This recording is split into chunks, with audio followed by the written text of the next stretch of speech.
Bien, Madame la Ministre, chère Nathalie, Mesdames les membres du Conseil économique et social et environnemental, Monsieur le Sénateur, Madame la Secrétaire Générale, Madame la Chef de service de l'Inspection Générale, Monsieur le Directeur Général des Ressources Humaines, Mesdames et Messieurs les Directeurs, Mesdames et Messieurs les Inspecteurs Généraux, Mesdames et Messieurs les Présidents d'ateliers, cher Daniel Pénac, cher Marcel Ruffo, cher Bénédicte Durand, Mesdames et Messieurs les membres du Conseil des sages de la laïcité et du Conseil scientifique de l'éducation nationale et du Conseil supérieur des programmes, Mesdames et Messieurs les journalistes, Mesdames et Messieurs. Ce Grenelle de l'éducation s'ouvre dans des circonstances très particulières. Au travers de l'assassinat d'un professeur d'histoire-géographie, c'est toute notre institution qui a été frappée au cœur, et même tout notre pays. Le président de la République l'a rappelé hier, il l'a dit avec des mots forts, il a dit « Nos professeurs sont des héros tranquilles ». Et dans ce moment tragique, chacun de nos concitoyens se rappelle ce qu'il doit à ses professeurs et à tous ceux qui font l'école de la République. Ce sont eux qui, par engagement, par conviction, accomplissent chaque jour le métier le plus essentiel, former des citoyens éclairés et libres de penser. Robert Badinter l'a dit aussi de manière très belle et en même temps ces derniers jours, hier, à la radio. Il a dit « Aujourd'hui, des femmes et des hommes s'exposent et s'exposent pour nous, pour la République. Et ils tiennent bon sur les valeurs essentielles sans lesquelles la République n'existe plus. » L'heure est grave, parce que l'heure est grave quand des serviteurs de la République tombent parce qu'ils défendent la République et qu'ils le font comme on fait son travail quotidien, avec à la fois l'essentiel des valeurs et la simplicité de tous les jours. L'heure est grave et elle nous oblige surtout à réagir, elle nous oblige surtout à dessiner un avenir à nos enfants et à nos adolescents. Nous en parlions juste avant avec Daniel Pénac et Marcel Ruffo. Bien sûr, nous sommes gagnés par la tristesse, comment ne le serions-nous pas? Néanmoins, nous avons un devoir aujourd'hui, c'est de créer une projection positive dans le futur. Et normalement, ce Grenelle de l'éducation aurait dû commencer sous ces auspices-là, celle d'une forme de joie de se retrouver pour définir un futur essentiel de l'éducation nationale via la question des ressources humaines, autrement dit via la question des professeurs et des personnels de l'éducation nationale. Alors, soyons imprégnés de ce qui vient de se passer parce que ça nous oblige, mais n'oublions pas que ce que nous devons aussi bien à Samuel Paty qu'à tous ceux qui se dédient à la République, c'est évidemment de dessiner cet avenir positif. Si nous faisions autrement, d'une certaine façon, nous donnerions raison à ceux qui veulent abattre notre République, notre pays. Lorsque j'ai annoncé le Grenelle de l'éducation en août 2020, celui-ci s'inscrivait déjà dans un contexte spécifique, celui de la crise sanitaire. Aujourd'hui, il apparaît d'autant plus nécessaire pour rassembler l'ensemble de la communauté éducative et toute la société civile autour d'un projet commun pour son école. Alors oui, nous pourrions nous laisser abattre par les crises. Cette crise sanitaire qui crée cette atmosphère cotonneuse parfois, cette crise sanitaire qui parfois nous inquiète, cette crise de sécurité au travers des attentats terroristes qui malheureusement ne sont pas nouveaux dans notre pays, mais qui prennent une dimension nouvelle avec cet assassinat. Et bien justement, c'est dans des moments comme cela que aussi bien un individu qu'un collectif montrent leur capacité de résilience, comme on dit désormais, mais plus encore, la capacité d'opposer des forces de vie aux forces de mort. Et donc c'est ce que nous allons faire, parce que ce ministère est le ministère de l'humain. C'est le ministère de l'humain et c'est le ministère de l'immatériel, c'est le ministère de la pensée, c'est le ministère de la joie, c'est le ministère de l'avenir, autrement dit de toutes ces choses qui sont immatérielles et comptent bien plus que ce qui est matériel. Bien sûr, je ne dis pas ça pour échapper aux conséquences matérielles du Grenelle de l'éducation, et il y en aura. Mais c'est pour dire que par définition, l'objet de ce que nous faisons à partir d'aujourd'hui, c'est de définir des fins, des finalités, du sens, et d'accorder des moyens à ces fins, et d'être capable d'avoir une vision complète des fins et des moyens. Parce que tout ne se résume pas à l'augmentation de la rémunération des professeurs, qui sera une des conséquences du Grenelle, mais il y a là tout l'enjeu du bien-être professionnel, tout l'enjeu de la personnalisation du parcours, ce terme que nous utilisons si souvent pour les élèves, mais qui vaut pour les adultes, puisque nous devons arriver à ce que chaque professeur, chaque personnel de l'éducation nationale se sente considéré dans sa spécificité, dans son parcours, dans ses mérites, dans sa volonté de progresser, dans sa volonté d'évoluer, dans sa volonté de se former, dans sa volonté de rester dans un endroit, dans sa volonté d'en partir, bref, dans sa volonté d'être lui-même ou d'être elle-même. Et donc, quand je dis ministère de l'humain, je pense aux plus d'1 million d'hommes et de femmes qui composent le ministère de l'Éducation nationale, de la jeunesse et des sports.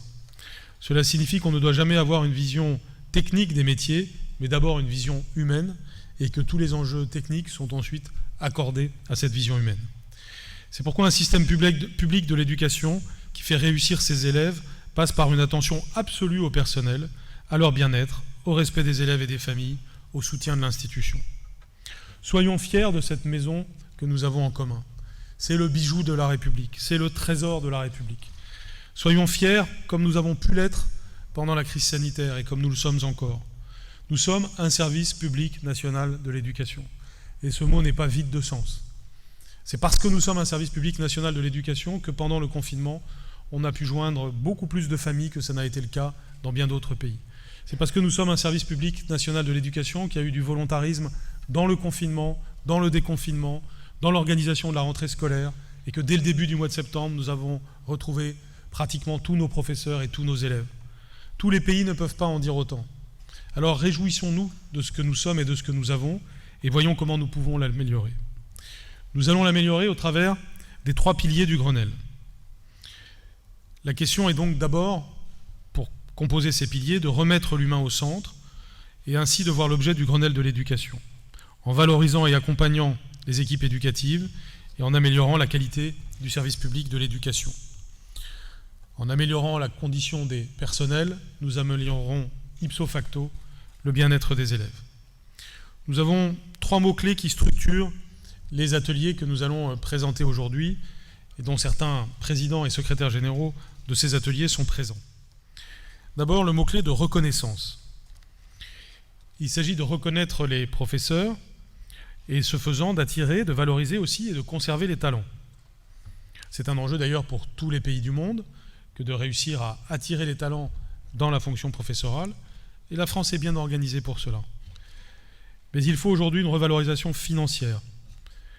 Depuis mon arrivée au ministère, je l'ai dit, j'ai identifié le sujet, nous avons pris un certain nombre de mesures en matière de pouvoir d'achat, mais la préparation de ce travail nous amène aujourd'hui à aller plus loin. D'ores et déjà, en 2021, c'est 400 millions d'euros qui sont inscrits dans la loi, correspondant à 500 millions d'euros en année pleine, pour améliorer les salaires, en ayant une attention particulière pour les débuts de carrière, sujet que nous discutons avec les organisations syndicales pour l'année 2021. Mais cette année 2021 va donner le signal d'une vision pluriannuelle pour les années suivantes.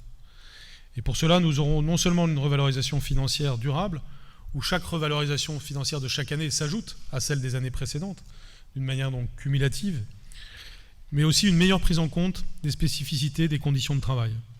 Et aussi une meilleure reconnaissance du statut, d'un statut de professeur dans la société et plus particulièrement de la figure du professeur. Nous avons également à avoir un meilleur accompagnement personnalisé de chaque personnel. Et cette capacité d'écoute doit rétroagir sur le climat scolaire. Par une meilleure réaction de l'institution face aux difficultés, une meilleure relation avec les familles, une plus grande capacité à impliquer les professeurs dans les enjeux collectifs. La reconnaissance de nos personnels passe par un travail sur les fonctions d'encadrement aussi, notamment en termes d'accès à ces responsabilités, de conditions de travail, de développement professionnel et le rôle d'animation des équipes. Le deuxième mot-clé, après celui de reconnaissance, c'est celui de coopération. Nous devons renforcer la collégialité et l'esprit d'équipe. Nous valorisons encore trop souvent la performance individuelle dans notre société, a fortiori celle de nos élèves. Et l'enjeu, bien sûr, ça a de l'importance, mais ça doit être complété par une vision collective. Notre système est trop individualiste, trop cloisonné, il isole trop. L'une des clés, c'est la capacité à travailler en équipe. Cet enjeu que nous avons pour nos élèves sur le plan pédagogique et éducatif, cet enjeu que nous avons pour notre nation, qui doit être toujours plus soudée, plus remplie de cohésion, eh bien nous l'avons à l'échelle de l'éducation nationale pour qu'aucun acteur de l'éducation nationale ne se sente seul dans l'exercice de son métier et que nous créions toujours plus d'intelligence collective en profitant des atouts des uns et des autres. Il s'agit de créer des collectifs de travail que nous devons rendre visibles, de les développer, de mieux les valoriser. Ils sont source d'épanouissement professionnel et personnel pour les professeurs. Ils peuvent être aussi un moteur dans la montée en compétences des établissements. Poser la question de la coopération, c'est aussi poser la question de la formation de nos professeurs et de nos personnels, pour inscrire cet esprit d'équipe au cœur des pratiques. Lorsque nous développons par exemple en ce moment même le plan français et le plan mathématiques à l'école primaire, dans le cadre de la consolidation des savoirs fondamentaux, c'est une formation continue qui est conçue en équipe. C'est une formation continue où le rôle des pairs est essentiel. Développer l'esprit d'équipe au sein de l'éducation nationale, c'est aussi instituer une nouvelle gouvernance des écoles et des établissements. La réussite d'un projet éducatif, quel qu'il soit, passe par le respect de l'institution, le partage d'une vision commune et notre capacité à faire converger les compétences individuelles et collectives. J'arrive sur ce sujet de l'esprit d'équipe sans idées reçues sur les enjeux de gouvernance, plus exactement sur les résultats que nous pourrons avoir. C'est tout le sens d'un Grenelle comme celui-là. Les résultats ne sont pas écrits à l'avance, mais c'est parce que nous aurons travaillé sur les enjeux de sens et à partir de toutes les expériences que nous avons, et aussi en articulant les compétences que vous représentez tous, que j'en suis sûr, d'ici à 3 mois, nous aurons fait les progrès nécessaires. Enfin, en troisième lieu, le mot-clé, c'est celui d'ouverture, qui est d'une certaine façon synonyme de modernisation. Nous moderniserons notre système éducatif en ouvrant le champ des possibles pour nos personnels. Cela passe par une plus grande autonomie laissée aux acteurs de terrain, et notre confiance doit s'incarner par l'allègement des carcans administratifs, par des marges de manœuvre, par une incitation aux expérimentations. Cette ouverture du champ des possibles, c'est aussi celle des opportunités de carrière au sein de l'éducation nationale. C'est poser la question aussi de la mobilité de nos personnels au sein du secteur public, entre le secteur public et le secteur privé, sur le plan international, et donc dans tous les domaines. L'éducation nationale a besoin de talents diversifiés, d'horizons diversifiés, sociologiquement, territorialement, qui viennent donc de ces horizons différents qui représentent aussi des compétences multiples, apportant toutes et tous beaucoup à notre école. Notre ministère a besoin de cette diversité parce qu'elle est source de richesse. Notre école doit aussi s'ouvrir et se moderniser sur le plan numérique. Nous devons tirer profit des innovations issues de la période de confinement et aussi de façon plus générale au titre des évolutions récentes apportées par les technologies numériques. Nous devons apprendre à mieux réguler cette utilisation du numérique, que ce soit à l'intérieur de l'école ou dans la relation aux familles. Nous devons à la fois protéger nos élèves et leur donner une ambition dans ces matières. Au-delà du numérique éducatif, il est clair que nous avons du retard sur le numérique de gestion et de gestion des ressources humaines. L'intelligence artificielle, par exemple, peut être très utile pour nous aider au quotidien à personnaliser le parcours des professeurs. Et cela dans le respect absolu de la protection des données et des personnels. Des outils numériques performants doivent pouvoir nous libérer du temps pour ce travail de personnalisation au service des professeurs, au service de l'ensemble des personnels de l'éducation nationale. Enfin, au regard des circonstances actuelles, j'ai souhaité la création d'un 10e groupe qui correspond à un nouvel axe de travail qui était transversal et qui est la protection et les valeurs de la République. Il s'agit d'améliorer l'accompagnement des personnels dans la gestion des situations difficiles, de mieux articuler les différents services de l'État pour assurer la protection de nos professeurs et de nos personnels et faciliter l'accès à différents services de prévention en matière de santé ou en matière de droit. Il y a donc, vous le voyez, avec ces 10 ateliers, de véritables perspectives qui sont dressées et l'organisation aboutit donc à ce que je vais présenter maintenant en essayant d'être le plus synthétique possible. Le Grenelle de l'éducation se nourrira de toutes les expertises, tous les regards, toutes les contributions des parties prenantes de l'école et de notre pays. Nous ne partons pas de zéro, puisqu'il y a eu auparavant l'agenda social du ministère de l'Éducation, avec 15 groupes de travail qui ont été constitués depuis de nombreux mois, avec les organisations syndicales. Et ces groupes de travail, nous en retrouvons les thématiques et les résultats intermédiaires ou définitifs à l'intérieur de chaque atelier. Nous aurons donc, en vertu de ce que j'ai exposé précédemment, 3 blocs de contribution qui vont se nourrir mutuellement. Un dialogue social, celui dont je viens de parler, qui est entamé depuis maintenant plusieurs mois, des apports d'experts et des retours d'expérience autour de 2 événements, les États généraux du numérique, qui ont lieu les 4 et 5 novembre 2020 à Poitiers, avec évidemment toute une dimension de visioconférence, et qui nous permettra d'avoir notamment le retour d'expérience du confinement, mais aussi la vision complète des enjeux des nouvelles technologies. Et puis le colloque international du professeur au XXIe siècle. Ce colloque, vous vous en souvenez, nous l'avions programmé pour le mois de mars, nous avions dû le reporter du fait du confinement. Eh bien, il aura lieu au Collège de France le 1er décembre 2020. Enfin, il y aura une concertation large de la société, montrant qu'elle fait corps avec ses professeurs, c'est plus que jamais nécessaire, au travers des 10 ateliers, associant donc les différentes parties prenantes de l'éducation, les syndicats, les professeurs, les cadres, les familles, les élèves, les personnels, les élus, les collectivités, le monde associatif et économique. Et c'est un magnifique symbole que de se retrouver aujourd'hui au Conseil économique, social et environnemental, qu'à nouveau je remercie pour son accueil et qui contribue tant par ses travaux à nourrir la réflexion du ministère. Il y aura, pour terminer, un incubateur du Grenelle.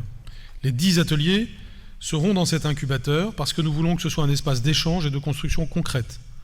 Cela se tiendra dans le lab que nous avons créé il y a maintenant 3 ans, le lab que l'on appelle le 110 bis, au cœur même du ministère de l'Éducation nationale.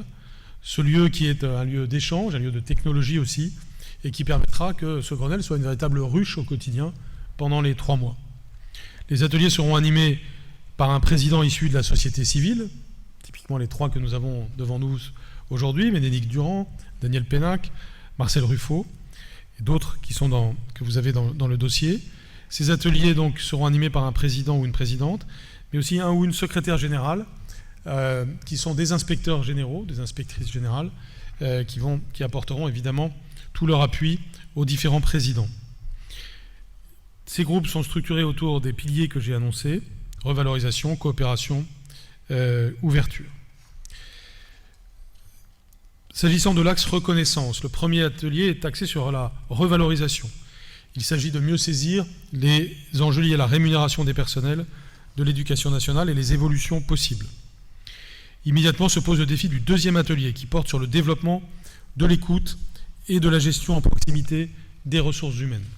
Cette gestion des ressources humaines de proximité est clé et nous avons la chance et l'honneur d'être accompagnés par Daniel Pénac, avec la force de l'écrivain qu'il est, qui avant d'écrire, de savoir écouter et recueillir les mots des autres, a été un professeur, ou a été en même temps un professeur, et prix Renaudot pour Chagrin d'école. Daniel Pénac, que tout le monde connaît évidemment pour son œuvre qui souvent a quelque chose à voir avec l'école, nous est apparu comme l'auteur le plus évident pour présider cet atelier, lui qui a tant raconté l'école dans les livres.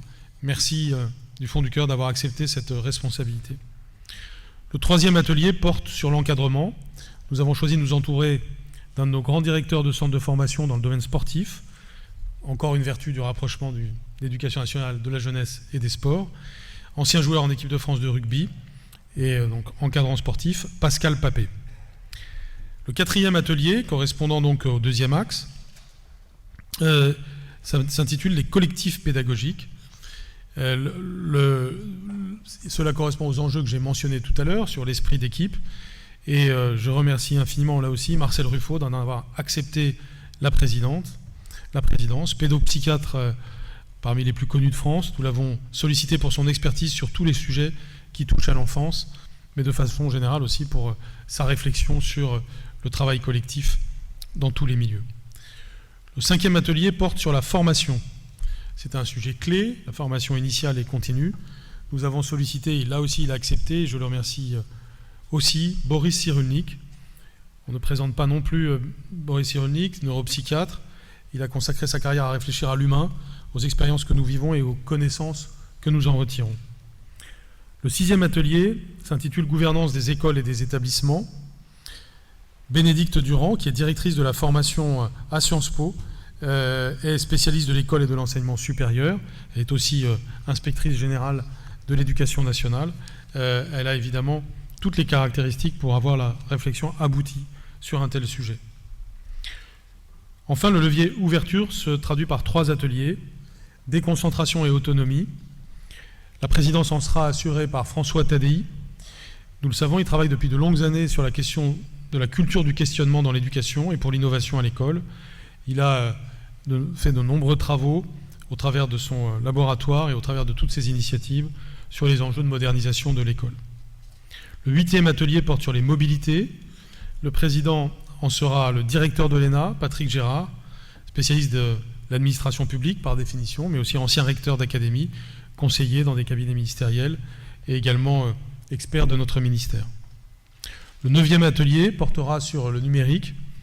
La présidence en sera assurée par Aurélie Jean, qui devait être aussi avec nous aujourd'hui, mais qui était retenue par une maladie qui n'est pas le Covid. Elle est spécialiste de l'intelligence artificielle. Elle est membre du Conseil scientifique de l'éducation nationale et du comité d'éthique des données de l'éducation nationale. C'est une grande spécialiste des enjeux du numérique. Enfin, le 10e atelier, protection et valeurs de la République. La présidence en sera assurée par Marie-France Monéger, une des toutes premières femmes commissaires de police, première femme chef de l'inspection de la police nationale. Son intérêt pour les questions de formation et de respect des valeurs de la République est particulièrement précieux pour travailler à une meilleure protection de nos personnels. Au travers de ces 10 ateliers, nous avons donc un calendrier riche. Ces différents ateliers vont en effet débuter dès le début du mois de novembre. Ils dureront jusqu'à la fin du mois de décembre. Nous ferons un bilan d'étape, notamment de l'agenda social, la semaine du 9 novembre 2020. Et à la mi-janvier 2021, l'ensemble des différentes propositions me seront remises. Et en février 2021, se tiendra la conférence de clôture du Grenelle, où seront débattues les différentes propositions émanant des ateliers. Vous le savez, notre volonté est de déboucher sur une loi de programmation pluriannuelle qui sera le résultat de ce travail, qui aura été enclenché par le travail que nous aurons fait auparavant, mais nous avons à amorcer les choses. Nous avons à les amorcer en 2021 avec ce que j'ai dit en commençant sur la loi de finances, mais à les amorcer aussi sur le fond, en ayant créé la dynamique systémique où tous les facteurs sont interdépendants et débouchent à la fin sur le bien-être des personnels et le progrès de notre école. Confiance, fermeté et sérénité doivent être des mots-clés en engageant ces chantiers si décisifs pour notre système éducatif. Notre but, c'est l'épanouissement de tous, comme l'a écrit Jaurès dans sa lettre aux instituteurs et institutrices de 1888, qui a été lue hier. Nos professeurs tiennent dans leurs mains l'intelligence et l'âme des enfants. Ils sont responsables de la patrie. Sachons ce que nous leur devons. Nous devons tant à la République, nous devons tant à aux professeurs de la République. Nous allons maintenant travailler à la consolidation de la République en travaillant à la consolidation de l'école. Je vous en remercie et je laisse maintenant la parole à la ministre, Madame Elimas. Merci beaucoup.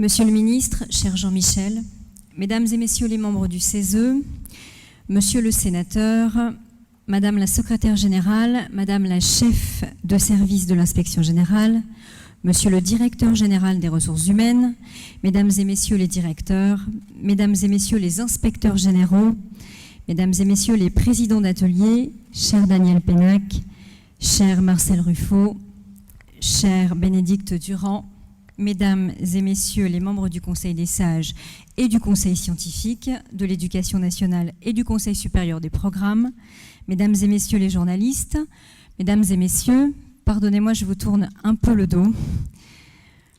Je suis très fière d'être présente aujourd'hui aux côtés de Jean-Michel Blanquer et de redire toute l'importance accordée à l'éducation prioritaire au sein de notre grand ministère. En effet, la création du secrétariat d'État dédié à l'éducation prioritaire est une première sous la Ve République et elle symbolise l'action déterminée du gouvernement en direction des élèves fragiles dans les territoires les plus éloignés de l'école. Je veux souligner ici mon engagement plein et entier pour œuvrer en faveur de l'égalité des chances. Les enjeux sont immenses, et je prends toute la mesure pour poursuivre et amplifier la dynamique mise en œuvre depuis le début du quinquennat, avec pour boussole la réussite et l'épanouissement de tous nos élèves. Je pense notamment au dédoublement des classes de CP et de CE1 et prochainement de grandes sections de maternelle ou encore à l'obligation d'instruction dès l'âge de 3 ans qui bénéficie principalement aux élèves de l'éducation prioritaire. Beaucoup a déjà été fait et j'en ai pleinement conscience. Nous avons 2 objectifs très clairs, la lutte contre les inégalités sociales et scolaires et l'élévation du niveau général des élèves, en particulier l'acquisition des savoirs fondamentaux que sont lire, écrire, compter et bien sûr respecter autrui, dont l'importance apparaît plus fondamentale encore dans le contexte. Je connais bien les spécificités des réseaux d'éducation prioritaire pour avoir eu la chance dans ma vie d'enseigner. Et je sais la nécessité d'une action déterminée de l'État auprès de ses élèves. La crise sanitaire sans précédent qui touche l'ensemble des Français depuis maintenant plusieurs mois a eu un impact encore plus fort sur les élèves les plus fragiles et sur leurs familles. On connaît l'impact social, sanitaire, mais également numérique de la crise. Je sais également l'attention toute particulière que nous devons porter aux équipes éducatives qui œuvrent sur les territoires d'éducation prioritaire.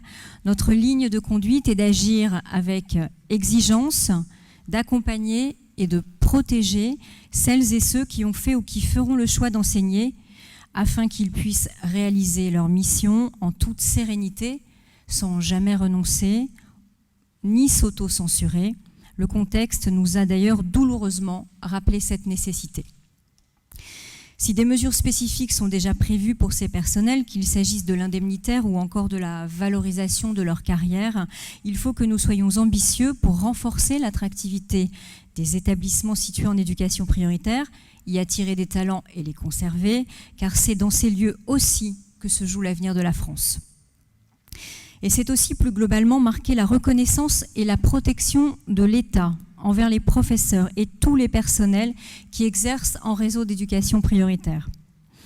Leurs missions sont d'autant plus nobles qu'ils œuvrent au quotidien avec engagement et détermination pour la réussite des élèves, c'est-à-dire la transmission des savoirs, l'inclusion dans une société pour un exercice éclairé de la citoyenneté, pour que chacun puisse remplir ses devoirs et exercer ses libertés. En effet, c'est la communauté éducative qui veille à ne laisser aucun enfant, aucun jeune sur le bord du chemin. Si la réflexion et les décisions qui seront prises durant le Grenelle de l'éducation s'adressent à chacun des personnels de notre grande maison, il s'agira aussi de penser l'enjeu majeur que représente le collectif dans la pratique professionnelle de l'enseignement. Il nous appartient de traiter les besoins identifiés par les professeurs et toutes les professions de l'éducation nationale, que ce soit en termes de reconnaissance, mais aussi en termes d'enjeux sociétaux auxquels l'école doit répondre. Notre méthode est simple, écouter, dialoguer et imaginer des solutions nouvelles pour faire évoluer notre système éducatif. Aux 3 leviers qui sont les nôtres, la reconnaissance, la coopération et l'ouverture, s'ajoute la protection des personnels et des élèves et les valeurs de la République. Ils fonderont, je le sais, les échanges et nos débats. Notre objectif est très clair, ouvrir les champs des possibles pour améliorer le bien-être des personnels et des professeurs, des personnels et des élèves, qui sont intrinsèquement liés. Je connais l'engagement et le dévouement des équipes pédagogiques de l'éducation prioritaire et je sais l'importance que revêtent tous ces sujets. Les discussions qui s'ouvrent sont donc porteuses d'espoir et surtout promettent d'être riches. Je vous remercie.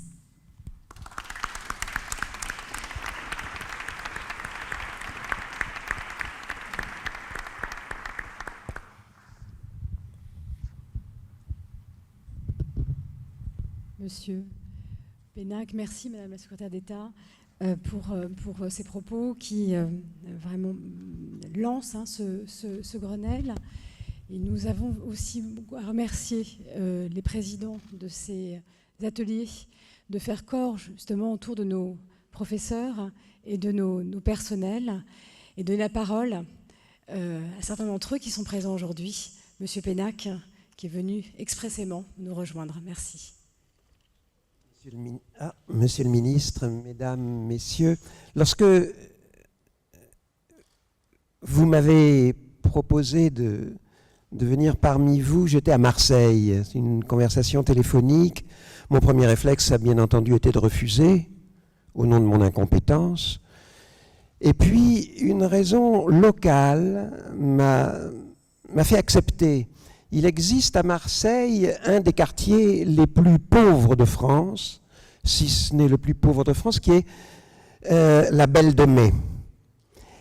Or, s'est installé au cœur de cette Belle de Mai, quartier très abandonné, la friche de la Belle de Mai. Qu'est-ce que la friche de la Belle de Mai? C'est une sorte de très grande entité culturelle où se font du théâtre, de la danse, de la littérature, du cinéma, etc., etc., et qui est installée au cœur même de ce quartier et qui rêve depuis 5 ans de créer une école à l'intérieur même de la friche de Mai. En d'autres termes, de rassembler culture et éducation, ce qui n'est pas si courant dans notre pays, et de rassembler culture et éducation au cœur d'un quartier qui a vitalement besoin et de l'une et de l'autre. Alors pourquoi est-ce que je m'intéresse tant à cette friche de la Belle de Mai et à son projet d'école? C'est une école primaire, une école d'État, une école laïque, une école du ministère de l'Éducation nationale, parce qu'il me semble, à bien connaître ces gens et à bien avoir étudié leur projet, que ce projet est exportable, qu'il peut s'installer dans d'autres quartiers, dans d'autres villes, et de façon très nombreuse. Et c'est la raison pour laquelle je vous ai dit oui, parce que j'avais en face de moi un projet qui paraissait exceptionnel et qui en même temps était exportable. Or, il en va de même pour un grand nombre d'enseignants. J'ai beaucoup observé dans ma vie que quand un professeur réussissait dans sa classe, réussissait particulièrement dans sa classe où l'établissement semblait échouer en général, il était catalogué comme un garçon ou une fille de talent. Oui, c'est pas pareil, il a du talent. Ce qui fait que, paradoxalement, sa réussite le ghettoisait. Je vais même plutôt envisager un peu comme casse-pied. Bon. En réalité, la plupart de ces professeurs qui réussissent de façon spectaculaire dans des classes où d'autres réussissent moins, sont très souvent des gens qui ont mis en place une pédagogie particulière, personnelle, rationnellement pensée et parfaitement exportable à d'autres professeurs sur l'ensemble de l'Hexagone.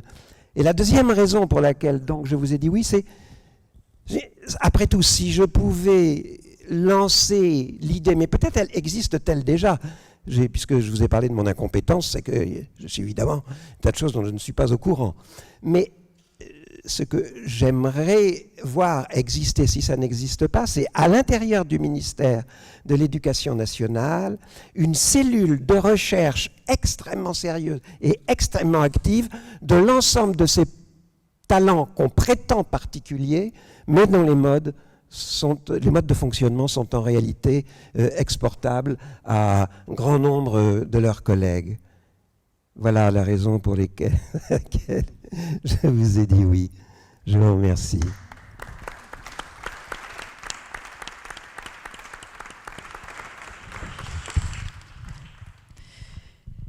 Mille merci, monsieur Pénac. Eh bien, je vous propose, sans transition, et ensuite, je donnerai la parole à monsieur Ruffo, de donner la parole à Bénédicte Durand, qui pilote notamment l'atelier autour des questions de gouvernance. Merci beaucoup, Madame la Ministre, Monsieur le Ministre. Merci de la confiance que vous me faites pour animer la discussion autour de la question de la gouvernance. Alors, aujourd'hui, particulièrement, je pense à, non sans émotion, au jeune professeur que j'étais il y a 25 ans, dans un collège sortant à peine de sa Sorbonne, et dans un collège de Seine-Saint-Denis, à Aulnay-sous-Bois. Et j'ai appris très tôt, sur mon chemin professionnel, à quel point ce que vous appelez la réussite dans la classe dépendait aussi d'un chef d'établissement fort d'un projet, d'un sens de la décision, du sens du collectif, de corps d'inspection bienveillant, attentif, présent auprès de la communauté enseignante, de services sociaux dans la ville ouverts sur l'établissement scolaire, d'un établissement scolaire ouvert sur la ville, d'élus attentifs à la situation matérielle de la communauté éducative, de parents avec lesquels des relations constantes, harmonieuses, constructives pouvaient s'établir. Alors depuis 25 ans, l'école a beaucoup changé. Je ne crois pas que ces défis soient moins lourds. Je crois bien d'ailleurs qu'à certains égards, ils le sont encore davantage. Et donc au sein de cet atelier gouvernance, nous tâcherons ensemble de réouvrir ces questions de l'art de gouverner l'action éducative ensemble. Voilà.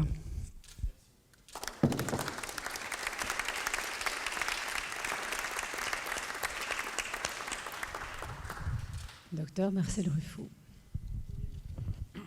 Monsieur le ministre, Madame la ministre, Mesdames, Messieurs, je suis vraiment extrêmement honoré d'être ici, car si on retourne un peu, Daniel, à la Belle de Mai, les enfants d'origine modeste, dont je fais partie, n'ont de chance que par l'école et par les enseignants.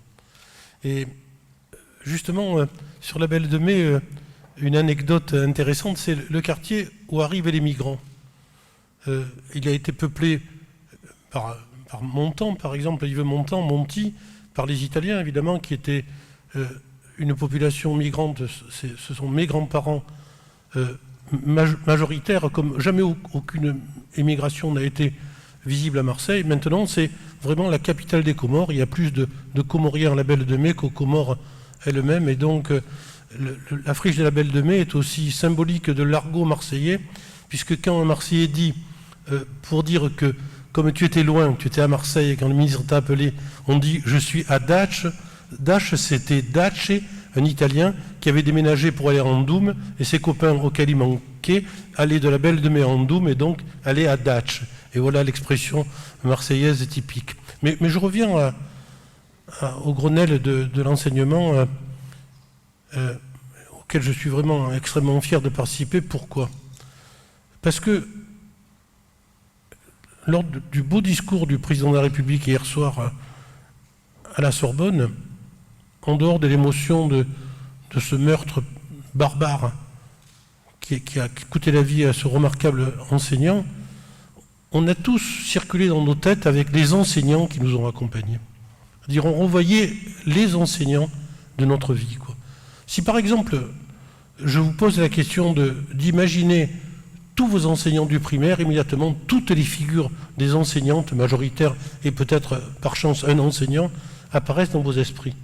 On n'oublie jamais les gens qui nous permettent l'ouverture au monde, la connaissance et le savoir, et le voyage intellectuel que représente l'éducation nationale et l'enseignement. Alors, comment les aider, renvoyer à ces enseignants qui nous aident tant le bonheur qu'ils nous ont provoqué? Est-ce que la gloire de mon père, de Marcel Pagnol, est encore possible? Est-ce que, un peu plus loin, au Bagne, pas à la Belle de Mai, à côté, et donc, est-ce que ces enseignants sont capables de recevoir le cadeau, le contre-don que l'on doit leur apporter de ceux qui nous ont apporté? Lors de la cérémonie à la Sorbonne, évidemment, a été cité le texte d'Albert Camus lors de son prix Nobel. Et vraiment, la réponse de M. Germain est en ce point tout à fait admirable, quoi. C'est-à-dire que dans Le Premier Homme, le roman qu'Albert Camus n'a pas pu achever, on voit la lettre de Camus qui a été évoquée hier soir, mais la réponse de M. Germain est absolument typique de la fierté d'être enseignant. M. Germain répond à Albert Camus: mon cher petit Albert, il appelait toujours mon petit Albert, c'était son petit Albert, Albert Camus, nous t'avons vu hier soir à la télévision avec ma femme et nous étions fiers de toi. Donc fierté contaminante. Un enseignant est fier de la réussite de ses élèves. Fierté donc de M. Germain d'avoir enseigné, d'avoir rencontré Albert Camus comme élève. Et puis, dans la deuxième ou troisième page de la lettre, il y a le moment pour moi le plus splendide et qui représente pour moi l'affection extraordinaire que l'on doit porter aux enseignants, aux enseignantes. M. Germain dit, je cite de mémoire, peut-être que je déforme un peu ses propos, « Si tu savais, mon cher petit Albert, le bonheur que j'avais tous les jours en allant à l'école, parce que je savais que j'allais retrouver dans tes yeux le plaisir des nouvelles découvertes que je te proposais. » C'est purement génial, c'est ça l'école, quoi. C'est le fait, cette participation de donner la connaissance aux enfants pour leur permettre d'évoluer. Et vous savez, Madame la Ministre, il n'y a pas de vie minuscule. Les petits progrès de gosses en situation de handicap sont aussi merveilleusement forts pour les parents. Et lorsque, par exemple, un enfant en difficulté cognitive rentre plus tard dans un centre d'aide par le travail, c'est comme s'il était rentré à Polytechnique ou au Normal Sup. Les parents ont la même fierté de ce gosse qui maintenant est autonome et va vivre sa vie en dehors d'eux, bien qu'il ait eu toutes ces difficultés. Donc je crois vraiment qu'il faut aider les enseignants, et comment?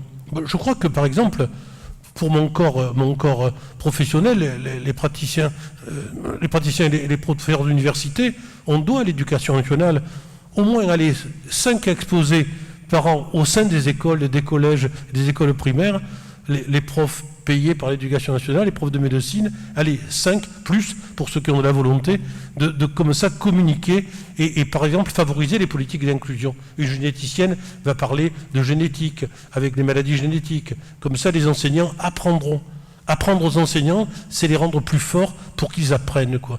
Et de même, dans les secteurs de pédopsychiatrie, qui est plus ma mission, vraiment, je crois que notre mission, c'est aussi de soutenir les soutenants et les groupes de parole, l'organisation de rencontres formelles, informelles, sur volontariat, serait quand même quelque chose de vraiment fabuleux. Et je me réjouis vraiment de la discussion avec les enseignants dans l'atelier auquel j'aurai l'honneur de participer pour proposer cela, valider par le discours des enseignants et ce que ça donne, et donc en harmonie, en alliance avec les parents, réussir que l'école soit la chance qu'elle m'a donnée à moi personnellement comme petit écolier que je fus. Merci beaucoup.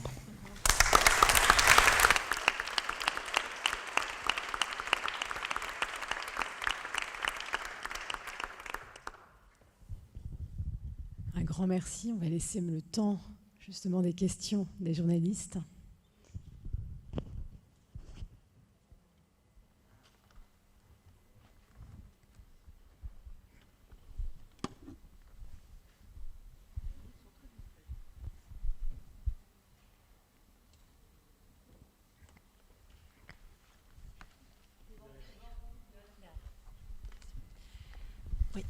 Bonjour, Sonia Princet, France Inter.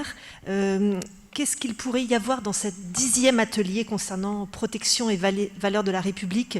Qu'est-ce qu'on peut imaginer comme piste qui pourrait être proposée?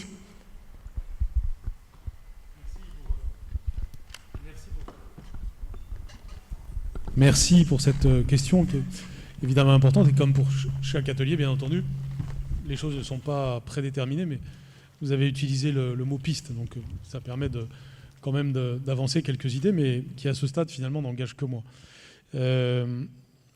La question de la protection a de multiples dimensions. Il y a une dimension interne à l'éducation nationale, puis il y a une dimension externe.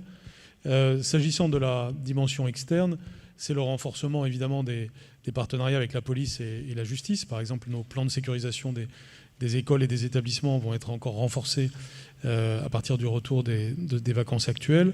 Nous avons aussi la possibilité de renforcer des appuis des collectivités locales pour améliorer cette sécurisation.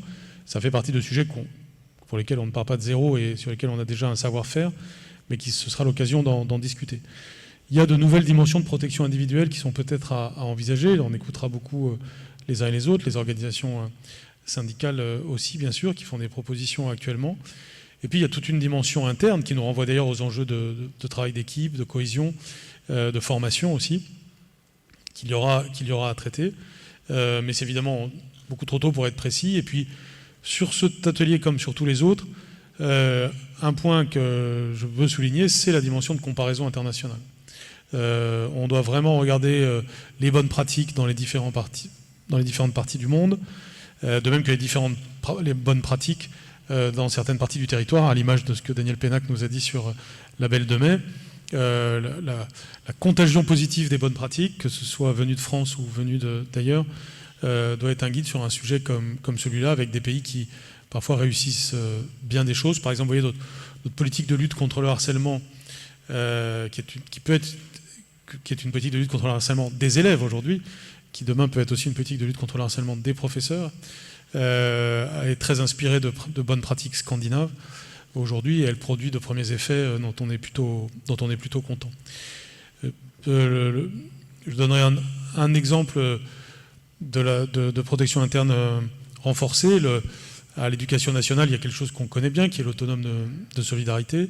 L'un des représentants est là, je pense d'ailleurs, appartient à l'un des ateliers en tout cas, à cet atelier, mais qui est d'adhésion volontaire de la part de chaque professeur. L'expérience de l'autonome, comme l'expérience des mutuelles qui sont nos partenaires, vont nous servir pour peut-être aller plus loin et systématiser certaines approches. Bonjour. Ça marche pas.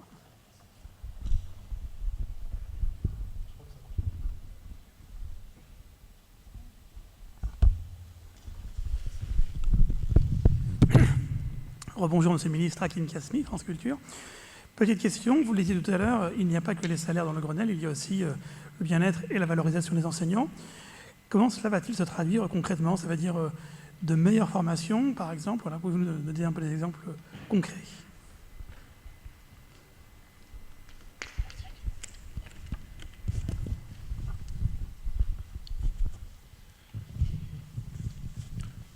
Alors avec le masque et les micros qui ne marchent pas, je crois que j'ai bien entendu, mais si par hasard je réponds à côté, vous me le dites. D'une certaine façon, tous les ateliers sont sur le sujet du bien-être professionnel. Et donc on va retrouver ce leitmotiv, cet élément transversal dans tous les ateliers. L'exemple typique, c'est la mutation. Combien on a de professeurs aujourd'hui qui ne sont pas satisfaits de leur situation parce qu'ils cherchent à partir et qu'ils n'y arrivent pas. C'est un problème. Les sujets se croisent. On sait bien aussi que parfois, c'est plusieurs professeurs ensemble qui ont envie d'aller dans un établissement et qui peuvent y apporter un esprit d'équipe, que ce soit à la sortie de l'école, enfin de l'INSPE maintenant, ou plus tard dans leur carrière. Donc le bien-être, c'est la prise en compte finalement des désirs du professeur et puis la capacité d'écoute dont on va beaucoup parler.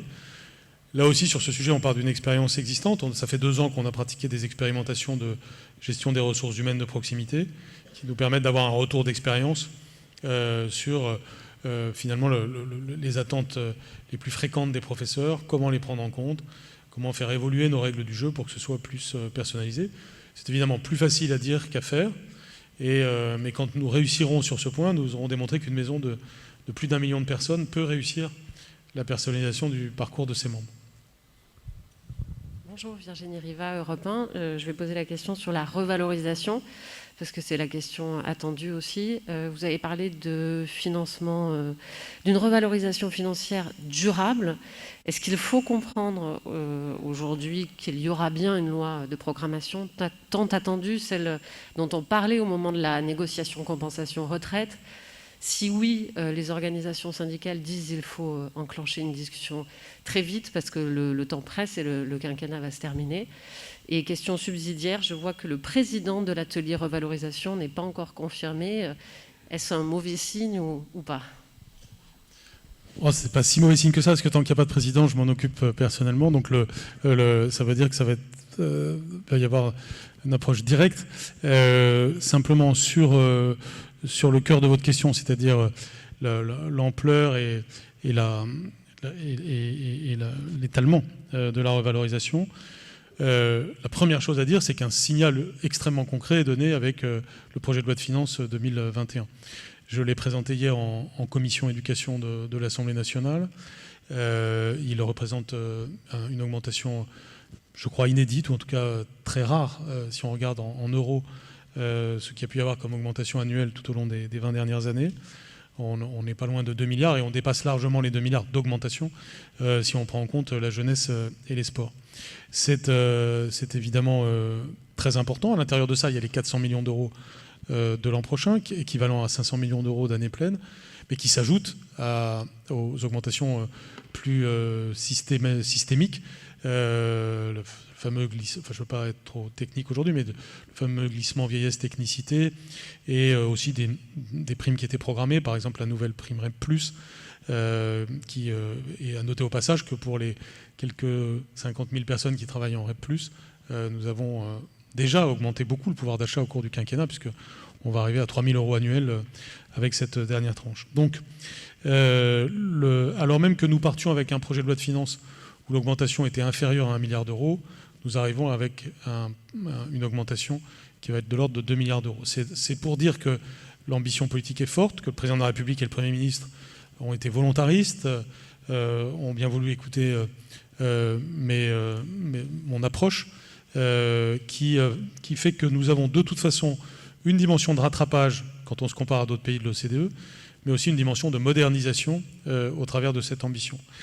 Et là, on se donne vraiment les moyens, je dirais, d'intelligence collective au travers du Grenelle pour définir cette augmentation pluriannuelle avec, je dirais, de l'optimisme à la clé, puisqu'à partir du moment où on réussit à être déjà concret pour 2021, avec une définition de la répartition qui se fait avec les organisations syndicales en ce moment même, on a mis sur la table les différents scénarios possibles d'utilisation des augmentations, avec, vous l'avez sans doute vu, d'abord en priorité aux professeurs les plus jeunes, puisque c'est là que le rattrapage le plus important est à faire, qui pourrait se traduire par des augmentations du type 100 € mensuels autour de cette somme-là, en tout cas, pour les plus jeunes, donc l'équivalent de 1 200 € sur une année pour la première année 2021. Et les choses continueraient les années suivantes. Donc on est dans quelque chose qui commence à être significatif. Après, on a des arbitrages à faire ensemble avec les organisations syndicales pour voir si on prend une tranche étroite ou large des générations les plus jeunes pour la première année. Mais forcément, ce qui vient derrière, c'est des augmentations qui continueront pour les plus jeunes et puis qui se poursuivront plus loin dans les âges de façon à rectifier finalement notre courbe de rémunération. Et il y a aussi d'autres enjeux, par exemple l'informatique. On a proposé une éventuelle prime d'équipement informatique qui pourrait être de l'ordre de 150 € pour tous, en tenant compte en gros qu'on amortit un équipement informatique sur 4 ou 5 ans, mais ça va de pair avec des approches plus qualitatives. Lorsqu'on parle de ça, on doit parler aussi du service informatique, des logiciels qui sont donnés aux professeurs. Donc d'emblée, dès qu'on part sur les sujets matériels, on débouche aussi sur toute une série de sujets beaucoup plus subtils, beaucoup plus approfondis que la seule question des moyens. Alors quand on dit ça, souvent on se dit s'il dit ça, c'est parce qu'il veut éviter la question des moyens, mais pas du tout. Là, les moyens sont sur la table, ils sont importants, la perspective est dressée, mais les moyens doivent être articulés à des fins et à des approches qualitatives, comme par exemple sur le numérique. Et là, on a donc des choix collectifs à faire.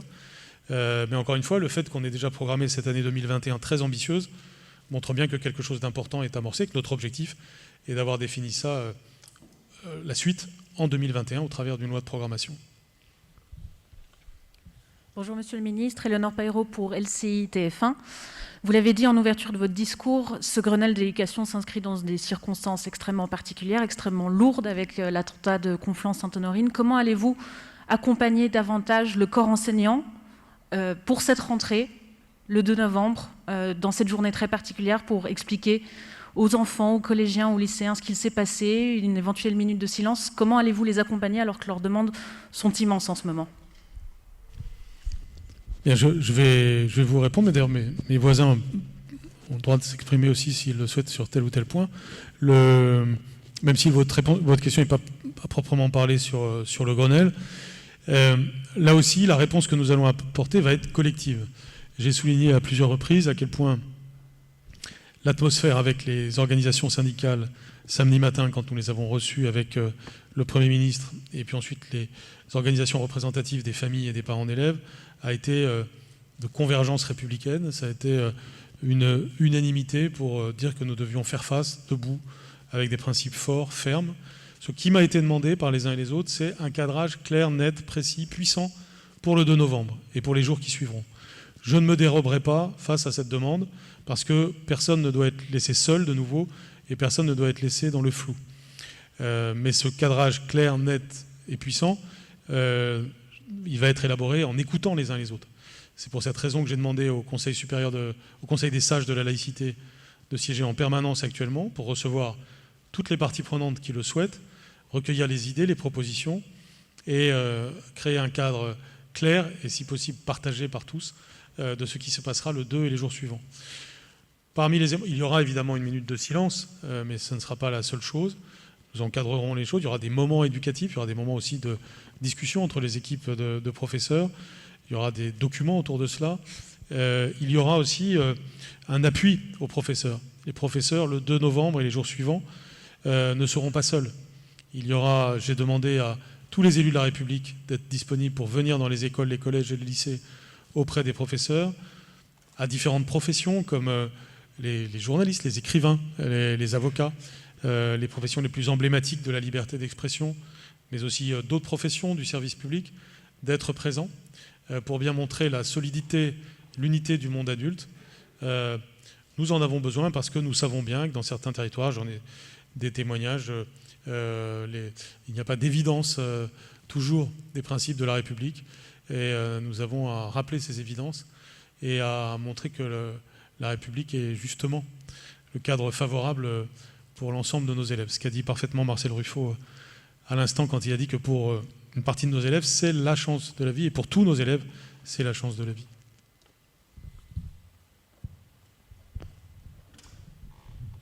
Eh bien, écoutez, je vous remercie et je vous propose de conclure. Maintenant, nous allons nous mettre au travail à travers notamment ces ateliers, même si le travail est déjà bien entamé grâce à l'agenda social avec les organisations syndicales. Et nous aurons un point d'étape, un bilan d'étape en novembre. Merci. Merci.